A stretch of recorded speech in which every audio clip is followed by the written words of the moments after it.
Once when I was about 10 or 12, we were playing out here by the barn, and we had to climb over a barbed wire fence, and there was something to step on, and then you jumped over, and I jumped over, and there was a board on the other side with a nail sticking up, And he landed on it. and I landed right on that nail, and the nail was old and rusty, and it was real blunt, no sharp point left on it at all, and it was kind of corkscrew shaped.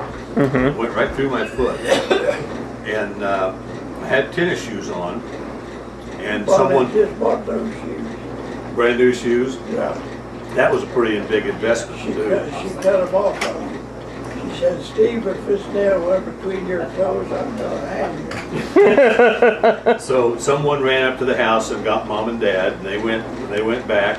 She got a bucket of soapy water.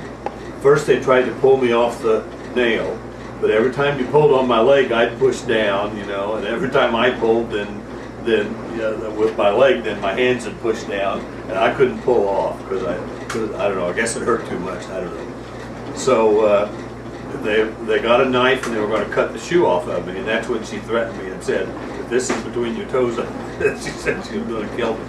So they cut the shoe off, and there was the nail going through my foot, and then. And no blood.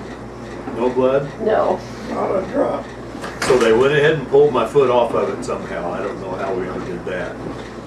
And then they're taking me to the emergency room, and I was just covered with dirt, I'd been playing, and mom was ashamed to have me go anywhere and have anyone see me, so they brought me That to was the water Grandma. to wash my feet, and I don't know, maybe my face too, before anyone saw me like that. When I was cutting grass,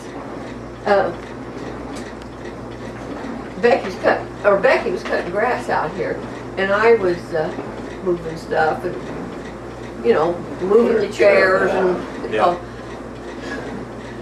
and I went over to pull that, and it fell over on my back. So I sat there on the ground until Becky turned so she could look at me, because she couldn't hear me if I yelled, so I just Yeah. sat there. She said, "Come on, we're going to the hospital." I said, "I'm not going to the hospital like that. I'm going in to take a bath and you are too." She took her to Sealing to the doctor because she didn't think it was this hospital. Well, mainly, we thought we might get to, and the other doctors just don't think they can even x-ray a piece of it here. So we went on Sealing, and we were back home in an hour and a half. And it Really? takes us an hour to drive down and back. And they called the doctor and he came in. Go to the emergency room in Indianapolis. Yeah, you would need to be in the... It's a 2-day trip, guaranteed, Yes. You're not going to get back in Expected less. you were better over there, Grandma. What? When you're sitting over there so I can get you on tape. I don't need to be on tape. Yeah, you can't talk if you're not in front of the camera. Yeah, keep still. Don't talk nasty because Ryan's getting this on tape. Don't tell me you're going to sit over there and keep still. I know you're not made that way. You probably won't have anything to say the whole time.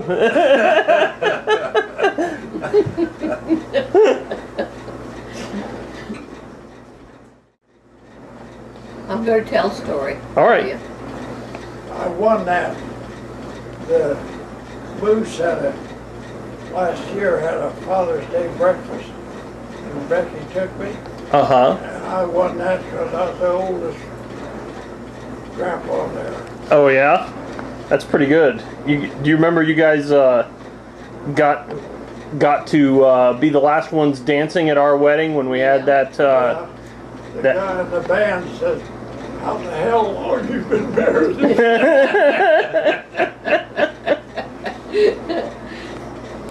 When I was between the 8th grade and starting high school, we were invited to a party, a hayride, but we were to bring a horse. So my cousin Betty went with me. We rode double over a mile and a half west and a half a mile south. And we were over there all evening. And about midnight or so, we were starting home. Uh-huh. Well, Betty was always kind of a scaredy cat. And she never wanted you to get the horse out of a walk. And she was scared, kind of scared of the dark and this and that, you know. And we were poking along for a mile. We got to the cemetery, and I looked over and I said, "What's that?" And she started kicking the horse. So I don't know, we loped or ran down to her house. Then at least I got home 30 minutes earlier. Their grandma hungry or not? Mike and Steve were little parts. Uh-huh. Grandpa'd be plowing on that old John Deere, and he'd take one on each arm and go out in the field and plow. In about 20 minutes, I'd walk out there. They'd go to sleep, see.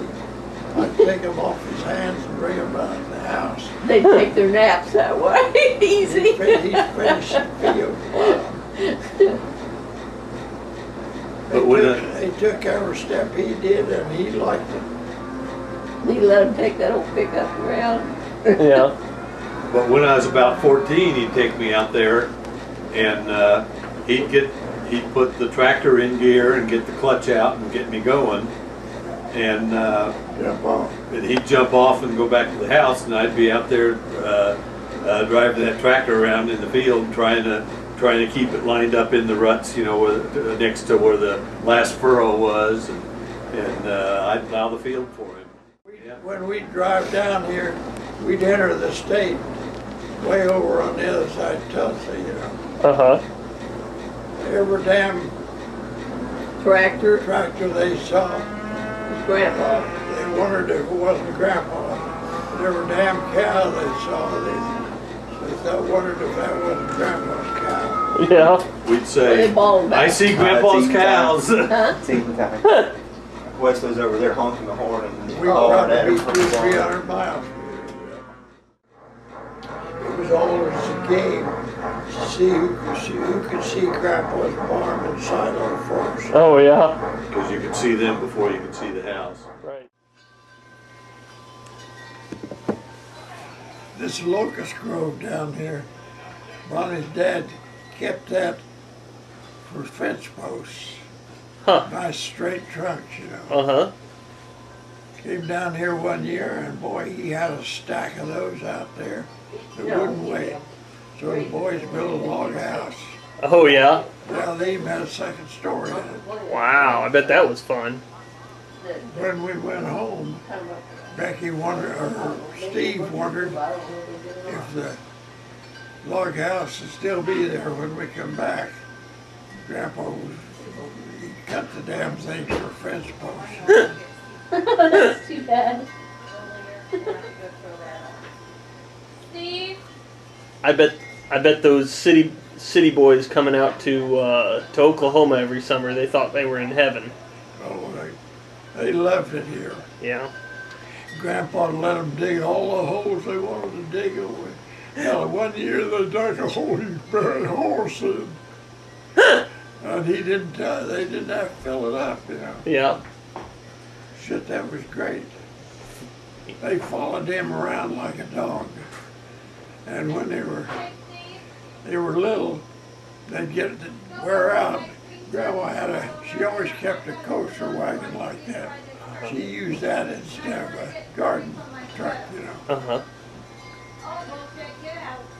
We got a picture of Mike sitting in the front, Steve's in the back in a carton box. Had to prop him up in the carton box. He was too young. But he went every place Grandpa went. Is Becky back yet? Not? One year, I don't know whether you realized it or not, but the way they used to bale hay and No, straw, I don't. you know what the bale looked like? Well, you could also get a round bale. Okay. Long, narrow, round bale. And one year, the baler he hired made those round bales. He stacked them in barn, the old barn that was down there. Boys played a lot in the barn. So he told them when he put those round bales in there was space between them. So he said, now you guys stay out here, you can't play on that hay. One day, Steve came sauntering up from the barn, a hangdog expression on his face. I said, what's the matter? Oh, he said, Mike fell through a hole in the hay and he can't get out. So I went down there. Grandpa had a hay rope hanging on a nail. I looked down in there and all I could see was a couple of eyes. I dropped that rope down in there and I said, hang on to that boy, and I hauled him out. I said, you gonna stay off the hay now? They both said, yeah, they so.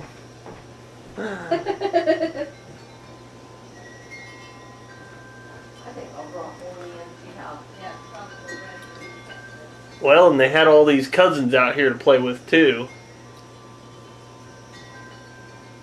Well, the reason they Those liked it turkeys out are here wild. so well is they could dig holes and not have to fill them in. That's what Grandpa said.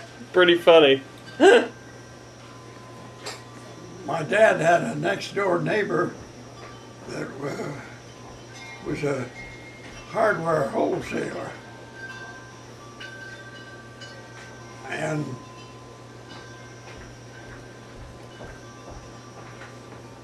the boys wanted a gun. Oh, yeah. Steve got one first. Where were those other homes you got? This old boy LA or sold someplace. Pop Okay.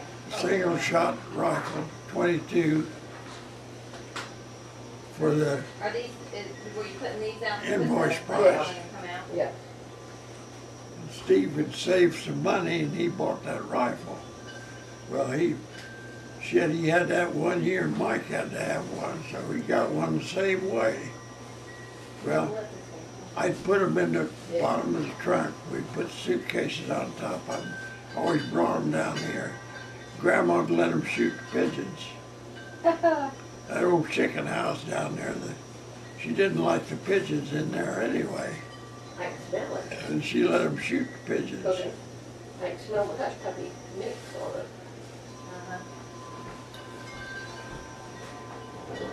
Boy, they had a time with those rifles. Pretty big time stuff, you know. Oh, I bet. And they owned them.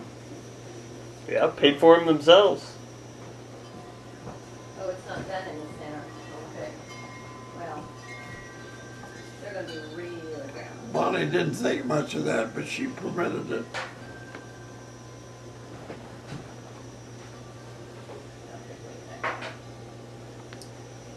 One day, we were standing out here in the yard. Mike was out there with his rifle, and a hawk went over. Uh-huh. Damn if he didn't kill it. Wow. Okay. Flying in the air. Wow. That's a pretty good shot. Yeah, no kidding. Try and watch the line. Yeah.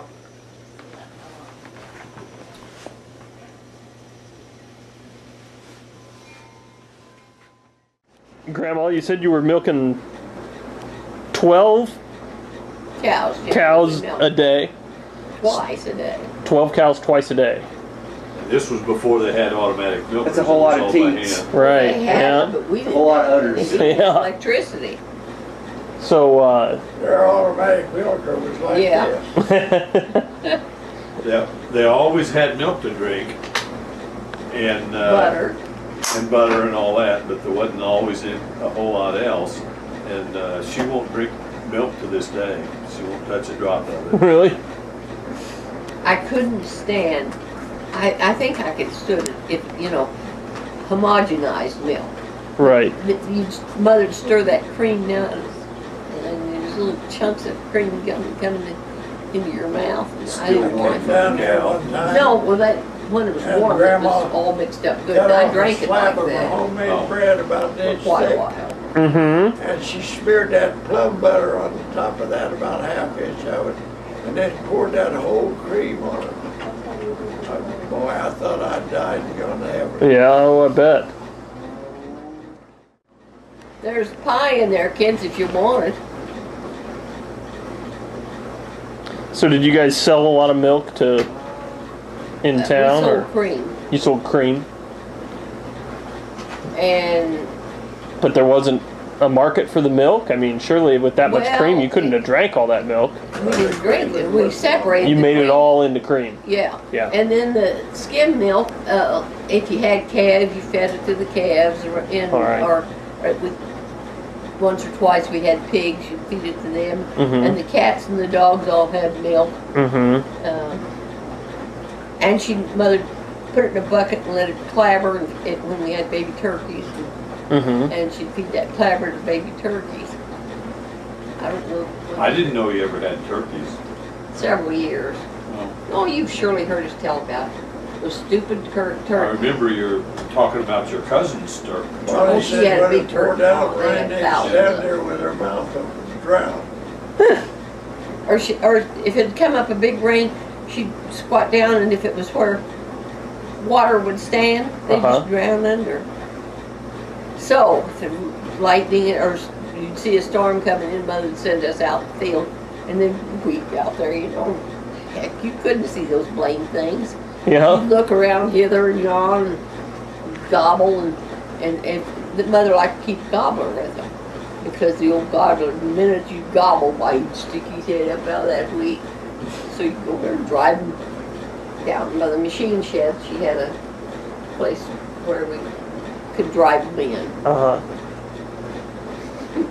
And as they got bigger, about this time in the evening, they'd start getting up in a tree. Well, Uh-huh. these wild ones are roosting down here in these trees. Wesley says there's a dead tree on the other side, that they're pretty much up in there. Huh. So did you sold the cream in town? Was there much else that you raised to sell? Eggs. Grandma always had her egg route, where she'd gather her eggs in the morning and then drive into town and deliver them to different houses. Becky still got a cream can, painted red. Well, it's sitting right there. Yeah, and it's got a brass plate on it with Grandpa's name on See, it. outside there. That Oh.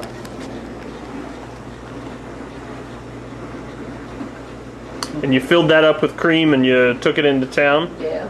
I don't really vaguely remember how much it was worth, $3 or $4. It's a lot of cream. A lot See, of money in those days. Yeah. We probably ate on it, Yeah. even eggs. She didn't always have an egg root or a creamer. She did sold whole cream during the war and for a few years after that, you know. Did you ever sell to a dairy or just to individuals? Well, I think sometimes I don't even, there was a place we took the cream, and some years, I think when that name was put on there, they just took it to the depot and it went to Wichita or something. See, you didn't take it every day. Yeah. Probably made butter out of it. Yeah. Looks like it would have been spoiled after several days, as hot as it gets around here. Yeah.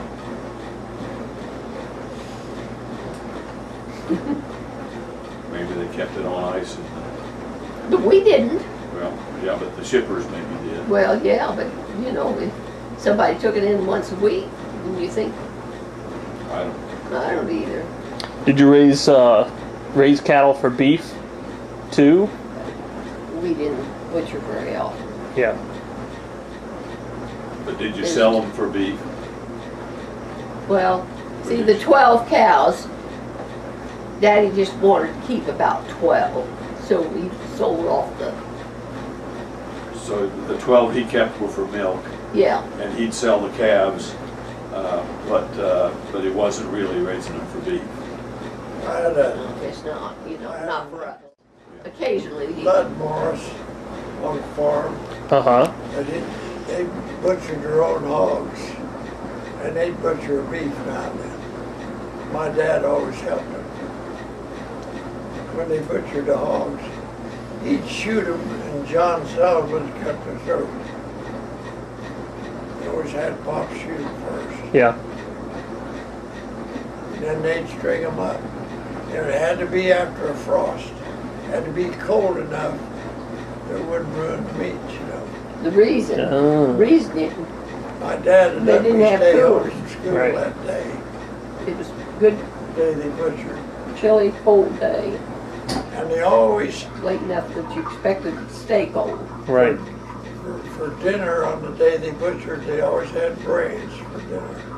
Always had what? Brains, hog brains. Really? They are delicious. Are they? Oh yeah, What'd they taste like? brains. I've never tasted it. How'd- My grandpa used to butcher hogs, and they do like 3 or 4 of them. But I don't know. It was for. I think they divide them up. You know, like for maybe a quarter for each person. I don't know how they did it. He was, every year for Christmas, we got a quarter of a hog. One year we'd get a front quarter, next year we'd get a hind quarter. Wow. They traded work a lot. My uncles, all of them, you get a good day's work, but one uncle, his days were always shorter than what he got. Yeah. And if you split a pig with him, you got the short. You always came out on the short end of it, and everybody knew that they would. How would you like to have that reputation? Yeah.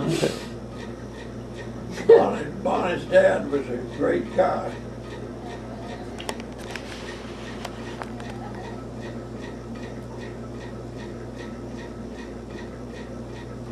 I had an uncle who lived, my dad had an uncle who lived up here, half a mile east and a half a mile north.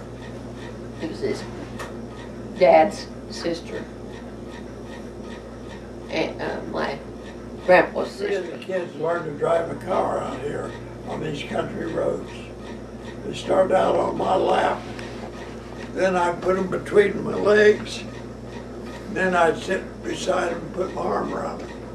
When they were 13 years old, they learned to drive. So they were. This uncle was kind of a tightwad uncle, and he'd make one haystack last him all winter. So he borrowed a team of horses one time from my dad, and that's about as mad as I ever saw my dad. He went to town and saw those horses was tied to the side of the wagon with no hay or enough feed in the sun in the summer. So he just pulled in there, turned them loose in the pasture, pitched them some hay. Grandpa was concerned, Mike and Steve could do no wrong. Oh, he got mad at him 2 times, didn't he? Steve, do you want something? You want another Bloody Mary? No, I've had enough. Alright. Well, I can remember Grandpa getting mad at us when we knock holes in things or ride the cabs. He got mad that time he played on those brown bales and got buried. Did he? Almost threw him off a tractor once. He got a little mad then. Tended to piss him off just a little Yeah. bit. Yes, but Yeah, so it was plowing the back. bales anymore. Mike said, no. Brian and I and a couple others herd cattle Yeah. out here one time ago. Set us up at each of the station, like a bunch of cattle got loose and we Well, they turned them a loose. corner and we had to, they turned them. Yeah, we wanted them to eat the grass along the road out here. Yeah, and so they would move them all and Dad just told me when a bunch of bulls run your way, just yell and scream. And that was pretty easy to do. Well, he was pretty skeptical. He didn't think, Yeah, you know, it these would these really these go. things weigh a ton, you know. Yeah, And yeah. he was pretty little, so he was a little skeptical, but when they came toward him, he just waved his stick and yelled at them, and they all ran the other way. He turned around, did he run? Well, I don't know. They Yeah. turned the corner. Yeah. But he felt like he was a real cowboy then because he had When I was heard it. a little kid, he put Wesley and me on a horse. And maybe in that field up there didn't have a fence. And we were to keep him up there in that area. Well, we'd get to messing around and fall off the horse. We couldn't get back on, so we'd have to lead the horse back in. Mother put us back on the horse, and we'd go back. And we had to stay like till noon, you know, to keep them out, and then we'd bring cows in. And I suppose we were maybe 4 or 5, or maybe 5 and 6. Wow. Because we, Yeah, if you couldn't get back on. yeah. Did they ever scatter while you were back to the No, house they to get were on the pretty horse? busy eating up there. Yeah. You didn't have to do much. I bought a bull one time that'd go over the fence like it wasn't there. I mean, he'd hop Or over was that your there dad, you fence. say? Yeah. Oh, your dad. Some farmer way south of here called him up one day, said, Ivan, your bull's in my field out there. So I went there with him down there to get that. We chased that son of a bitch back up here, boy, he'd go over the fence. Throwing clods at him. Grandpa said, There. I wish I had my shotgun. I said, you wouldn't shoot him, would you? He said, I'd sure burn his ass. Well, let me tell the rest of it now. So he decided to sell him. The only way you could get near him was on a horse. So he had a neighbor come on a horse that could rope him. They got him roped and they got him in a truck and they took him to the sale barn. And it went fine and he sold. And Daddy went out there when they were loading him to take him away. They were going to butcher him. And he said, you better tie him down or, because he's a Jump jumper. out of there. And he climbed out. He got out In and ran all over town. And they finally had to shoot him and then take him to the butcher. There was a small pen next to the barn, and they had some young bulls in the pen. And there were stanchions in the barn. You know what stanchions are. If you're going to milk the cows, you get them eating, and they have to stick their head through the stanchion to eat. And then you close the stanchion, that locks them in place so you can milk them. Oh. Because it's sort of like your head in a guillotine or something. You know. Well, and they keep a barrel of oats in there because they put oats in a pan, and that's what gets the cows in to stick their head inside the stanchion. So we tempted these bulls into the barn with some oats, and then we locked the stanchions on It them. might be a pretty And then Mike and I would each climb on the back of one of these bulls, and one of our cousins would go and release the stanchion, see? Of course, the bulls would head for the door, and we'd try to ride the bulls out into the lot. But we didn't have a rope, you know, in the rodeo, they put a rope around the bull's chest, and that's what the cowboy holds on to. We didn't have any rope like that, so all we could do was try to hold on here and lean forward and grab onto the stubby horns.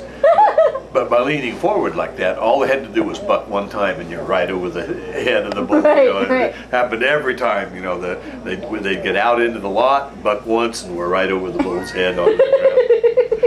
But we had a lot of fun. They weren't big enough to stomp us or anything after they. Except Grandpa didn't like it very well. I don't remember that, but Oh, I thought you said he got after you about it. someone said that he got mad at us when we'd been doing that. I Oh. don't remember. Once they had some big steers that they wanted to take into the sale barn, and these were big steers, like 1-ton steers, much bigger than the bulls we were riding. And so we all went down to try and these steers were particularly stubborn. They just would not make the step up into the truck. And you'd get behind them and you'd twist their tails and you'd poke them with these electric prods and do all that, and that would move most cattle wherever you wanted them to go. But these steers were too damn stubborn. They would stand there with their front knees up against that the tailgate, you know, and you do all this to Here's the them, other and they'd pit. fight to get free, We but finally they found would it. not step up into that Yeah, I didn't think I'd seen truck. that. Pretty smart. maybe.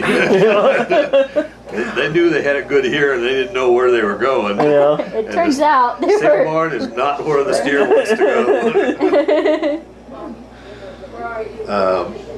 And we tried and tried. I think we tried for days to get them in there, and tried different things, and now and then we just have to give up for a while, or they'd break free and run around in the barn lot. One time we had the gate open so that the truck could back in, and one of them broke free and he was running around the barn lot, and he made a run for the gate. And Grandpa was standing in the way, waving a 2x4 at him, like you did, you know. Only these steers were too ornery and too wily to let someone scare him. And this steer just went right for him. And at the last second, he stepped aside and he swung that 2x4 and he hit that steer in the head, and he broke that 2x4 right over the steer's head. And the steer went right on through. Oh boy. So did you ever get them in there? I believe they did, but I don't remember how. Have to ask Wesley about that. Now, when Mike and I got to be teenagers, they began, now and then they'd borrow a horse from a neighbor and bring it over and put it in the pasture with the cows, and borrow a saddle or something and give us something to do when we came to visit. We would try and get the horse saddled and ride him. And there was this one horse that they borrowed one time, and he was about half wild, and he loved to run. You know, I don't think it was difficult to get a saddle on him, and it wasn't difficult to get on him, but once you got on him, he'd just tear ass. And you're up there, you're just holding on for dear life. And this was a big horse. I mean, I seem to remember he was like 6 feet high at the shoulder or something. This was one big horse. Yeah. And he ran fast. I was on him one time. Oh, we kept him in that field, the field just past Wesley's house, All right. because it was recently plowed, and it slowed him down a little bit. But I was riding on him in that field one time, and he just took off and headed north and went straight for the barbed wire fence. And he ran full speed till he was like 20 feet from that fence. And then the way a horse stops is he locks his legs and points them forward, you know, and just kind of, and when the locked legs hit the ground, it just kind of makes him hop, you know. Yeah. And he, so 20 feet from the fence, he locks his legs, and I just went right over his head. I could have got hung up in the fence, but I didn't. I probably landed in the plowed dirt, so I was okay too. 'Cause, most of the horses we borrow, you just have to kick them and, you know, try and get them to well, actually, you'd go down the road and you'd kick and just try to force them. They didn't want to go anywhere. They wanted to stay close to the barn. That's where the oats were, you know. And to get them away from the barn, you just had to really work at it. And then when you allowed them to turn around, then they'd run back to the barn. So you'd like work for 45 minutes to get them a quarter mile from the barn, and then it'd take like 2 minutes to run back to the barn. The kids had to wear, they were all born with flat feet, so they had to wear prescription shoes. We'd go to this doctor, he'd write the prescription, pay about $65 for a pair of shoes. Well, Grandpa had no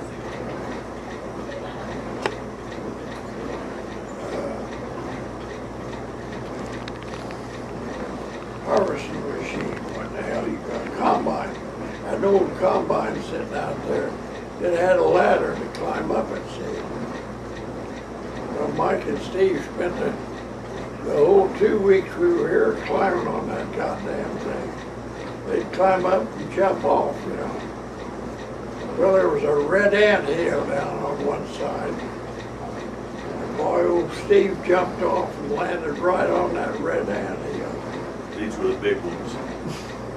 Fire ants. Yeah. Shit, He was back up on that that combine stripping off his clothes, you know, beating himself all over trying to get these ants off of him.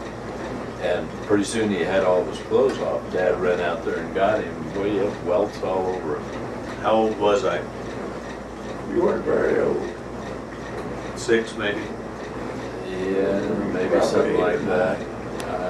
I thought well, maybe 6, but I don't remember real well. My mother said that boy will never live to be 50. Yeah. It's just dumb luck. I had a sack of sweet corn on my back, and there was an electric fence, which was just one wire actually. And I stepped over the wire with one leg, and I was about to step over it with the other leg. So I was standing there straddling the wire, and someone down the line climbed over and kicked the wire, and it just started twitching back and forth between my thighs. In between the legs. He's in there holding the basket and it's shocking him back and forth. At least it was twitching sideways instead of Up and down. Stood there holding the corn. Where we Size lived of on this room. Dayton, boys played with 40 feet There wide. was a boy and a girl across the street. They played with them all the time. What was that? It's my hair clip. Anyway, when we moved away, first Saturday that came along, Bonnie had to take Steve back over there to play with him. Stephen's line. Well, there was a vacant lot there.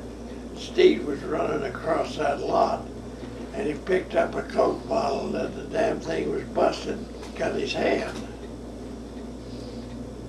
You remember that? Yeah, I didn't realize it was after we moved. I took him to Doc Hansel. Doc says, if I He says if I sew it up, it hurts like hell, and it takes a long time to do it. But he said if I put clips in it, it hurts even worse, but it doesn't last very long.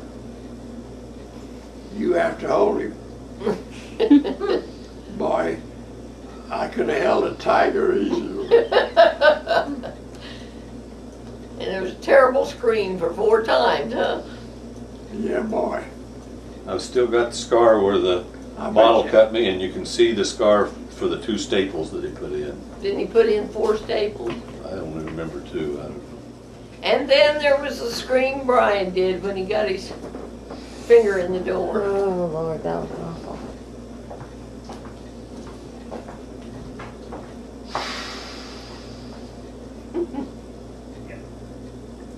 You've heard that, I'm sure, haven't you? It's the garage door? Yeah. Yeah. The door Door to to into the garage, yeah. It sort of pinched off the tip of his finger, right through the nail.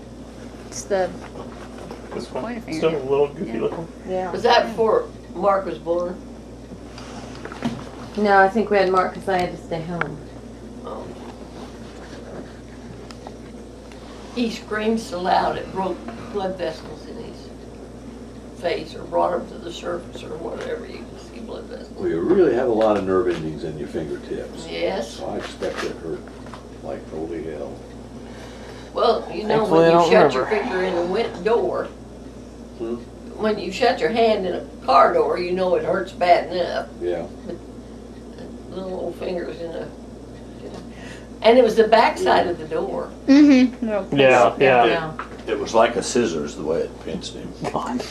Only a real dull scissors.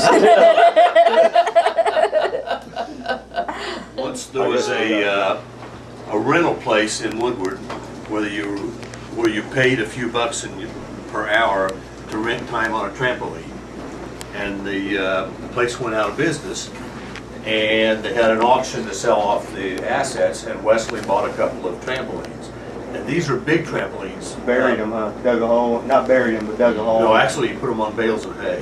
He dug out the ground, made him flush. No, he put them on bales of hay. Yeah. They dug them out at the trampoline place, but Wesley brought them back, and he had 2 of them. And these were really big Square. industrial sized Like rectangles? trampolines. Not like what people buy their kids now. These were, Not round, they were like rectangle shaped yeah, or whatever. they were rectangular, and maybe they were 12 feet by 16 feet or something. Oh, they were big. Yeah. trampolines. So he brought them back, and he had one that was in good condition, and he put it on stacked on bales of hay, 2 bales high. And then he had another one that was about half worn out. And to keep the big kids off and just to save it for the little kids, he put it on bales of hay 1 bale high, so that anybody heavy couldn't bounce on it because they hit the ground too, right?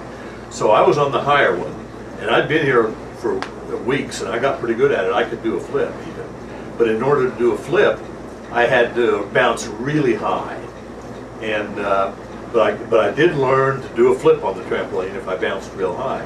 So after I got to where I could do it, I came up to the house and said, "Dad, come out and see this. I'm going to do a trick for you." So Dad went out that, well, not that door, but the one you're standing in, and he just stood there and watched me. And I got to bouncing higher and higher on the big trampoline, the one that was 2 bales high, getting ready to do a flip. But before I could do the flip, I got a little bit off center, and I'm coming down where the springs are.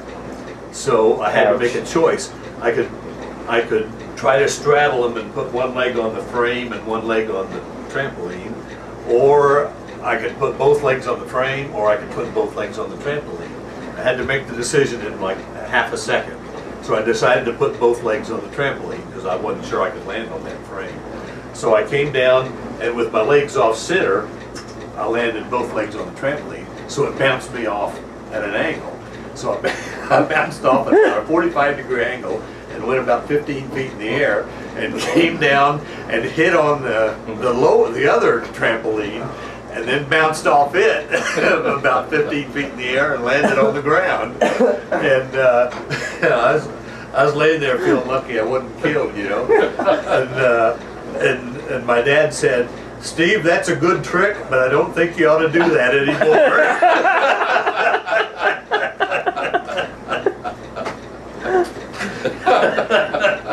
I'll never forget that. Grade school, lower grades, there was a bully in the school. Well, the school was a block down the street from where we lived, and there was an alley behind it, lots, and that alley went clear down to the schoolyard, you know. I'd go home and boy, my clothes would be all torn up, and I'd be dirty. My mother would have a fit. My dad got me off in the corner and he says, "Son, you have to learn to take care of yourself."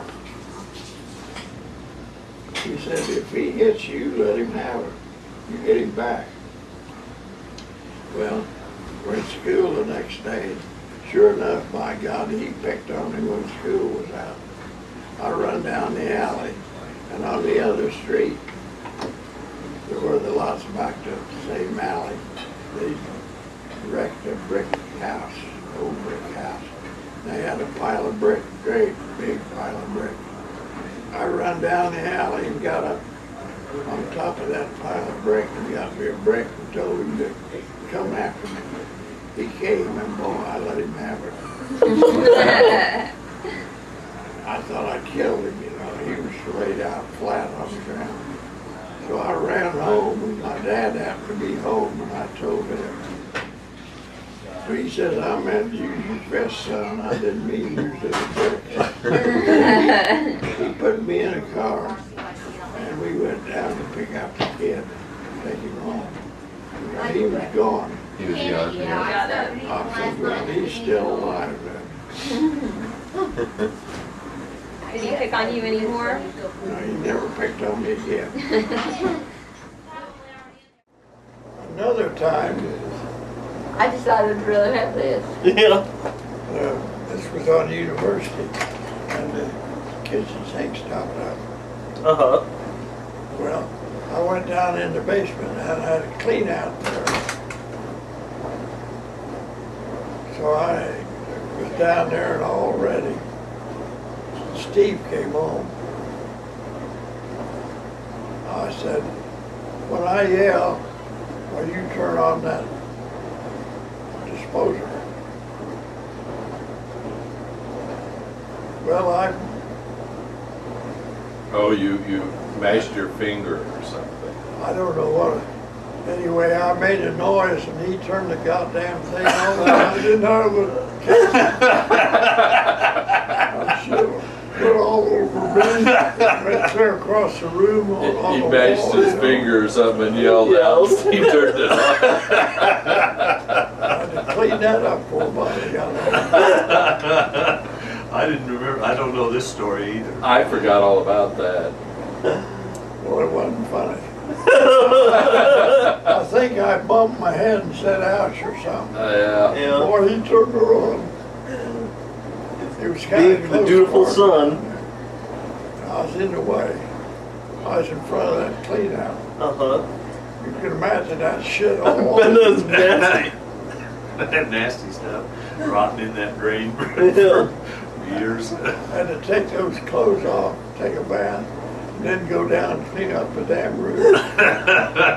One time when I was home before Mom got home from work, I don't know what possessed me. How old I was were you? Middle school or something. I took a can of mousse That what?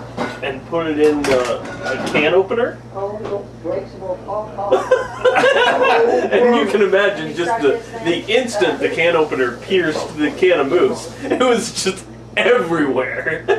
Well, why did you do that? Who knows? Probably wanted to eat it out of the can. No, I'm not talking chocolate mousse. I'm talking hair mousse. Bring everything in. So what'd you do? Did you clean it up? Oh before we God, got home? yes. So we never knew about it? Of course not. Hey, Janet? She's gotta hear this story. She's sitting out there. We'll tell her later. Tell her much later. She holds it right. Becky, Nothing come more back and tell the backstory. fun than sitting around telling. Now do people it lies. anyway. Yeah. I don't want to. Do it anyway. I don't remember it anymore. Come on, Becky. I'll tell it. So All I right. can make it like I want to. When they lived up in Freeport, one time they got a bat in the house, and Randy called the police. And they come out and they held it. Well, the next time they called them, they said they don't come go out on calls like that. Well, anyway, the boys were little kids. Uh-huh. And Becky was in bed. Becky and Randy were in bed asleep, and Becky felt one go past her face. They'd go. We had one on university one time, and I would feel it go past. It didn't hit me, but I could just feel the air or something. Anyway, And that damn thing would light in the curtains. You couldn't get to it, you know. well, this is changing the story. Well, I'm telling the story. Excuse me. And so Randy, Becky said, come on, we gotta get it out of the house. And he said, just shut the door. If you know it's out of the room. She said, well, I'm not leaving that bat out there with the babies, 2 babies. So they got up, What 2 babies? Mark, Chris and Okay. Chris and Todd. Chris and Todd. Not the Bats babies. No, Yeah, Chris So and they Todd were started- little guys then. Randy was really worried about them, so they put an undershirt around their heads, keep it out of their hair. The hair tales about them getting in your hair. And he was running great around in a story. pair of jockey shorts. She With a heard her broom. night, yeah, with a broom. And they saw it go down the stairs. And so he was going downstairs, and you remember how their house was, that big hall? Uh-huh. And then went into the living room, and he saw it go into the dining room, and so he was walking around like this, that fanning that In his broom. underwear with a t-shirt tied on his head. And that windows wide, open wide, not open, but no curtains pulled. Creeping around like that, and he gets into the dining room, that cockatoo goes, "What?" and scares him to silly, and he jumps back and falls over their glass top coffee table. Oh no. And Becky, were you laughing, Becky? Yeah, he got mad. You know where Mike and Susan used to live on Kessler Boulevard? Well, there were a lot of bats in that neighborhood, and if you went in their backyard at night, you could just see them. There were bats flying everywhere, flying all around the backyard. And Mike never told Susan those were bats. He let her think they were birds. And she used to enjoy going out there and watching the birds fly around in the late at night. And he couldn't tell her those were bats. She couldn't handle it. I think we should call her right now. She'll be watching this CD someday. She'll find out there. You better never show it to her. Oh, poor Susan. One time we came home, well, not where we live now, but one of our first houses. It was on Rockford Road. We came No, the other one. home. El Monte Court. And we'd been out at the movies or something, and we came home and we're getting ready for bed, and went and opened the door to the closet in our bedroom, and a bird flew out of it. Cool. It wasn't two Yeah. birds, was it? One bird. And we have no idea how he got in there. There's no opening in the closet for a bird to get in from outside. Well, you know how our garage was the louvered doors we had? Yeah. Well, where the furnace was, Bonnie and I were in the garage one day and something was scratching And I around. told him, it says it sounds like a bird in the chimney. Bonnie says, there's a bird in there. I said, hell, a bird can't get in there. And I opened the door and here that damn bird waddled out of there. It was drunk, you know. Fumes off the furnace. They roosted up on there and got drunk and fell in. Fell in. Yeah. So I put a cover on the chimney. Mark Moore had squirrel. And, let's see, it came down the fireplace chimney, they figured. No, I think it came down the standpipe and crawled through Yeah, 'cause the it was trap- dirty. And crawled through the trap in the toilet and out through the toilet bowl, and then No they'd go around the way. house eating peanuts out of a peanut bowl and Muddy and muddy and Nasty. dirty and spreading nasty muck all over the houses. Makes you think Probably you a should squirrel. check the toilet before you sit down, huh? yeah. I suppose he fell down the, This rabid squirrel biting your butt. but I think it happened several times. Squirrels like nuts, you know.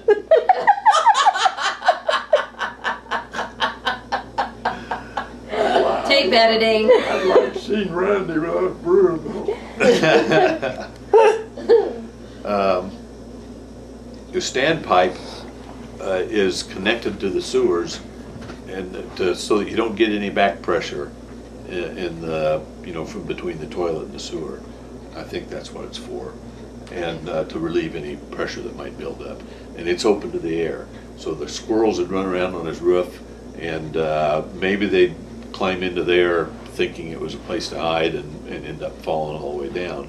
And they couldn't climb out the pipe, so they'd go the only place they knew how. They'd Go further. through the pipe and out through the toilet. I'm Now just they- really surprised they would go Yeah. underwater. Me too, I think they Well, they drowned. might have not had any choice. Well, You know, they might have fallen into the water. Yeah. It just kept That going. chimney's warm in the wintertime. Well, now they're talking about the standpipe. Oh, okay. But how they figured they could swim through the trap and Well, come out? maybe of they, it. see, they were probably head first. Yeah. And when they started falling, they just went Yeah. clear down to the bottom of it, and maybe they were Just in the kept water, going till and they all they came could, I mean, there wasn't any place to go but forward. I think when we get home, I want you to go up on the roof and make sure everything on the roof is vented, it's vented out, is covered. With a screen. That'll be your first job when you get home too, Brian. We've got squirrels around our house now. Yeah. I think Yeah. It's getting big. they eat the seeds out of the pine cones. You got them in your house. Squirrels in our Around. yard. Around the house. There aren't any oak trees like you had in Irvington, and yet we still have squirrels. And all I can figure that they have to chew on is pine cones, is seeds. And bird Nancy feeders. Wayne had a squirrel drop down the fireplace and raise hell in the living room. I bet Couldn't squirrels. catch it, couldn't chase it out. Nancy and Wayne, boy Josh, when he was in high school or something, had snakes. And this snake got out, and one day Nancy saw it coming down the stairs. I'd probably garden snake, I don't know, it wasn't anything she was scared of, but she just opened the door and let it out. They didn't know where it went, she didn't know anything about it.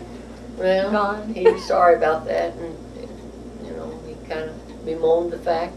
About a month later, or maybe 2 or 3 months later, some kid found it and knew it was Josh's and brought it back to me. Found your snake. Then she had to admit it. Oh, that's awful. Well, the boys used to have gerbils, and now and then the gerbils would get loose, and they'd run all around the house. And of course, they're no different from a mouse. You know, it's Or a rat. well, too small for a rat. They're mouse size. Oh. But how are you going to catch a mouse without hurting it? Yeah. It just didn't seem possible. But we did run on a way to do it. If you save those cardboard tubes that your wrapping paper came in, and if you knew he was behind the couch, for instance, you could run that tube in there and then watch, and he'd always run into the end of it because they couldn't resist a hole like that. And as soon as he ran in the end of it, you grab it out of there and cap both ends, and you've got him caught.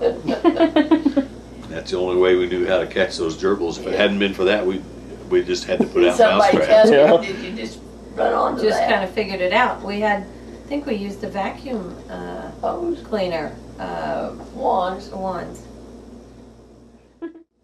Somebody was telling me this, and it was Norma, which is a cousin of mine, and Arlie's her husband, and he had a nephew that has a farm down here someplace. That's not no house on it, but like David and Jimmy's, you know, where they go every day and feed cattle or something. And there were several cats, and he went there one day, and this cat attacked him. And he went to the truck and he was going to shoot it, and he was afraid he'd shoot something else or do some damage. So he got maybe he got his, I can't remember whether he got the gun and beat this cat to death. And so he could, because he wanted to take it to the vet. For rabies And it test. had rabies. So he had to take the series of shots. Ew. You don't get them in your stomach anymore, I guess. Huh. They have something a little different you did. Yuck. So he had to go in and kill the rest of the cats that he had there in the barn. I got a trap for the varmints on Granville Lane there, because they Those chipmunks. Yeah. go under the house and under the terrace, tunnel under there, you know. Mm-hmm. And boy, I went out there one morning, there was a great big old fat possum in that trap. He was so damn big, he filled the whole trap. Susan didn't want to kill him. She said, just take him out towards Steve's and turn him loose. Take him out towards her house and turn He him said, loose. we'll take him down to your house. So we just didn't talk about it anymore. You know, we had a possum, and we read up on them, you know, before we tried to do something about it. And it turns out that they're actually really benign. You know, they don't root through your trash unless, you know, it's out or something. Mm-hmm. And they, you know, eat lots of bugs and snails and things like I had a that. pet possum when I was a kid. Oh, did you? Yeah, my brother been out in the woods, and he brought it home. My dad built a cage for it. I put a tree limb in there, you know. He'd hang on those boughs of the tree limb. Mm-hmm. I had a little collar and a chain. I'd put it on him and walk him. Take him out and walk him down the front walk. So the people would ooh and ah that saw it. What'd you feed him? Probably thought it was a really ugly cat. He was ornery little bastard. He wouldn't bite me, but he'd bite anybody else that put their hand in there. What'd you feed him? Huh? What did you feed it? Scraps? Oh, carrots and beans and stuff out of the garden, you know. Crap. They're omnivores, so they should eat Anything. about anything. So what'd you do with your possum? Just ignore him? Yeah, just ignored him. Yeah. Did he go away? He did, though, I mean, he wouldn't have had to necessarily. I don't know if somebody else killed him or if he's just moved on to sweeter pastures or... They sure act nasty when you get close to them. Well, supposedly they play possum first, right? Well, they'll hiss at you. All I ever saw him do was hiss and look like a giant rat who was ready to leave their throat. Yeah, I mean, they're ugly little buggers. Certainly when we saw that one, the first instinct was, that thing's gotta go. The first time we saw it, we were in the hot tub. Crawl out of the Sewer. grate to the sewer in Irvington once. Oh, it was a what that crawled out of the grate? Possum. Possum. A possum. I was taking Sammy for a walk. Sammy liked to have a hemorrhage. Sammy was a little Dachshund. dachshund, the wiener dog, right? Yeah. Possum's probably bigger than the wiener dog. Huh? Oh, I never Not finished. bigger than Sammy, she was fat as a pig. Wherever we went, we took Sammy with us. Had a piece of carpet I put on the front seat. We had a bench seat in the car. And Bonnie had an old towel. You'd cover her up, she'd sleep. She wouldn't ride in the back seat. She had to be right there between us. I'd stop at a motel, I'd say, I need a double room for 2 adults and a Dog. dog. And you had the Nobody bed. ever turned me down. We carried her bed in the truck. We'd take it in the room, put it on the floor in the corner. In the summertime, Bonnie'd cover her up with a sheet. In the wintertime, she'd cover her up with a towel. And she had to be covered up. She had to be That's so covered up. funny. God, Why would, as fat as she was, how could she ever get cold? she wasn't cold. It was Oh, Security thing. Just Yeah. needed to sleep, huh? Well, what I was going to tell is we were bringing the cows in when we brought them in. Mark Moore had a We heard them beside the road.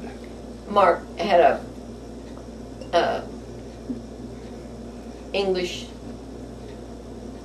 cow dog of some kind Uh-huh. that was supposed to be, hadn't been trained. It was kind of a pup. He was going to get that dog to do something. Well, we had Sammy on a leash just out there. And when the cows started through, Mother said to keep 'em moving. She didn't want any piles here. She said, when they get in the yard, move them. So She didn't want to mess she the was yard. she was dragging her chain. I turned her loose, and her old feet just going like mad. She thought she was moving those cows. And that dog, March, went home. He didn't want anything to do with it. Sammy'd go to the store, and when she'd come home and drive in Sammy, the driveway me. in the garage, I'd let Sammy out the back door. She'd chase all the birds out of the backyard and go out and meet Bonnie. So the birds wouldn't attack me. The birds wouldn't attack me. And she'd chase the rabbits. They'd build a nest right up there close to the yard. Uh-huh. She'd chase them until the rabbit would hop out about 4 hops to stop them. Then Look she'd at act like she couldn't see the rabbit, and she'd just wander off someplace. she done her doggy job. Yeah. She didn't want that hair in her mouth. Like she could ever catch a rabbit anyway. Well, that rabbit wasn't a bit scared of her. Yeah. She'd stay on her nest there. We inherited Sammy. Yeah. She belonged to Becky. And Becky married Steve Shelby. And he moved into a mobile home. Took Sammy out there. And she went all over that thing in about 15 minutes. went back for the front door and she was ready to leave. But it wasn't big enough for her. Did you ever have any dogs before Sammy? What? We had one, You had one dog before Sammy? What dog was that? Dizzy. Dizzy. When was this? It was when the kids were little. I can remember Dizzy being tied up outside the back door. That's all I remember. Well, we got rid of her soon after we moved over there where Oh. we didn't have a yard. She got run over soon after we gave her to somebody, whoever we gave her to. Oh, that's sad. And she was dizzy. If there was a thunderstorm, she didn't want to be out in it, but she would take off. You'd have the door open, she'd take off and run. You couldn't catch her. She'd come back after it was all over. Huh. Strange. We always wondered where the hell she went. You got rid of her when you moved to university? Maybe a winter, I don't know what. Because the yard wasn't fenced in? Yeah, and we had to keep her tied there.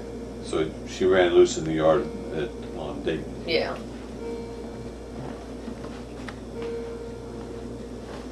Of course, the yard was so small, she probably had more roaming room on a road. No, it was bigger than that. Oh, I don't know, it's On the fair university size. there, I put a board from that porch stuck out in back over, and they put a chain down and hung a Bird feeder. bird feeder on it. And there was an old squirrel. Had a big gash in his back, Scar. scar. He'd climb up the house. He'd shinny up that, Corner of the house there. and he'd try to reach that bird feeder, you know. And he couldn't do Till it. he'd fall. He'd fall on his ass every day. Next day he'd come back and try again.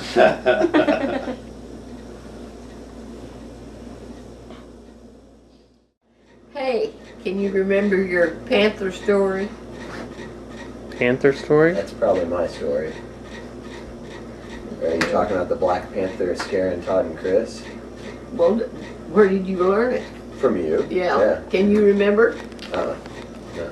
I'm not even sure I can remember too well now. Sure. You want me to tell it? Yeah, If I go can ahead. remember? But my grandpa told it to all the kids, and he'd get all the younger kids around him in his rocking chair, and he'd tell about a few years ago why the panther just got so bad around. But, they were getting pigs. So a neighbor come over and they said, he got in, a panther got in and got a pig from him. You should have to wear that. And so they all built their fences a little better. I know where they're at now. Just a little later, why Those are all another neighbor, non-fitted hats. So. another Oh, neighbor or- said, well, he'd come in and he killed 2 of his pigs, and they built their fences higher. And then another one, they went all through that again. And so they decided they were just going to have to go on a hunt, and they were going to have to kill that panther. So they got their horses and they You know where got Mike their, is, Grandma? Right here. Mom's from Warren. I saw him walking around out there. Hopefully I'm not in the way of traffic. so they got on their horses and they One big turned the dogs loose, and it was real early in the morning, and they went out and they looked all day long and they couldn't find that panther anywhere. And it's just along about dark, about like it is now. And they heard the dogs off in the distance someplace barking and carrying on. So they knew that the panther was treed. So they were riding over there and the dogs were all running around the tree and barking and carrying on. They looked up in the tree and there's this panther. And his tail would go slap, slap. And their eyes would go blink, blink. And his tail would go slap, slap. We'd just be sitting there and he'd say, "Oh, I got you," you know. Oh yeah. the littler kids that'll go around and cry to their moms. And when, was it Mark? That would go cry to, or was it Chris? That wouldn't let me go past. Yeah. The slap. Yeah. Slap. It made me I quit can see telling. Chris being like, no, no, no. No more. But they want me to tell the story down to there. When we were here one summer and there was a tiger that escaped from a zoo in, I don't know, Oklahoma City or someplace. Yeah, maybe Kansas City or something. And we were here staying up late with all our cousins. We were in this room over here in the living room, and there was the one window that faces west, and it got pretty late, and we were about ready to go to sleep, and everybody's watching that window, and we just knew that tiger was going to come through that window. Had everybody scared. When I was little, I went to my grandma's house once, and I was playing around with my older cousin, and she said we couldn't go outside. And I was like, why? I want to go outside. No, and I think she just didn't want to go out and play outside for whatever reason. But she said, well, there's someone that's escaped from prison, and Grandma doesn't want to let us play outside. And so, like, for years after that, like, I was scared to go outside at my grandmother's house, even though, like, you know, even later on when I knew that, like, obviously the same person didn't, like, still, like, live in my grandmother's woods. So, like... How old were you? I was 6 when she told me that story.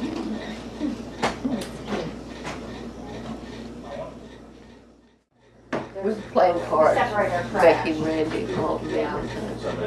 And with Becky and I just beat them and beat them and beat them and beat them. And Randy finally said, he said, well, if I can't win in cards, at least I can win in arm wrestling. And I put my hand up there. And of course I was cheating. But real quick, he just took a whole hand out, just put What's up? salsa chili on his face. They talked about it for years. And he's always wanting a rematch.